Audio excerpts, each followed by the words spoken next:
Istanbul مذاکرات میں دہشت گردی کے خلاف افغان طالبان کی ہٹ دھرمی واضح ہو گئی۔ پاکستان نے بھی صاف بتا دیا دہشت گردی کی سرپرستی منظور نہیں، کالعدم ٹی ٹی پی کے خلاف ٹھوس اقدامات کرنا پڑیں گے۔ نظر آ رہا ہے طالبان کسی اور ایجنڈے پر چل رہے ہیں۔ سیکیورٹی ذرائع کے مطابق افغان طالبان کی ہٹ دھرمی میزبان ثالث ملک پر بھی واضح ہو چکی ہے۔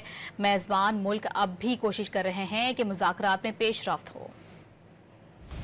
افغان طالبان کی جانب سے دہشت گردوں کی سرپرستی کسی صورت قبول نہیں، استنبول مذاکرات میں پاکستان نے واضح کر دیا۔ سیکیورٹی ذرائع کے مطابق پاکستان نے باور کرا دیا کہ تحریک طالبان پاکستان کے خاتمے کے لیے ٹھوس اور یقینی اقدامات کرنا پڑیں گے۔ اس کے برعکس طالبان کے دلائل غیر منطقی اور زمینی حقائق سے ہٹ کر ہیں۔ نظر آ رہا ہے کہ طالبان کسی اور ایجنڈے پر چل رہے ہیں۔ یہ ایجنڈا افغانستان، پاکستان اور خطے کے استحکام کے مفاد میں نہیں ہے۔ واضح کر دیا گیا کہ مذاکرات میں مزید پیش رفت افغان طالبان کے مثبت رویے پر منحصر ہے۔ اس سے قبل پاکستان اور افغان طالبان کے درمیان مذاکرات میں افغان طالبان رژیم نے فتنۃ الخوارج کے دہشت گردوں کو پاکستانی سرحد سے دور نئی جگہ منتقل کرنے کی پیشکش کی تھی، جسے پاکستان نے مسترد کر دیا تھا اور خوارج کے خلاف فیصلہ کن کارروائی پر زور دیا تھا۔ پاکستان نے مطالبہ کیا تھا کہ طالبان عالمی برادری کے ساتھ کیے گئے اپنے وعدے پورے کریں۔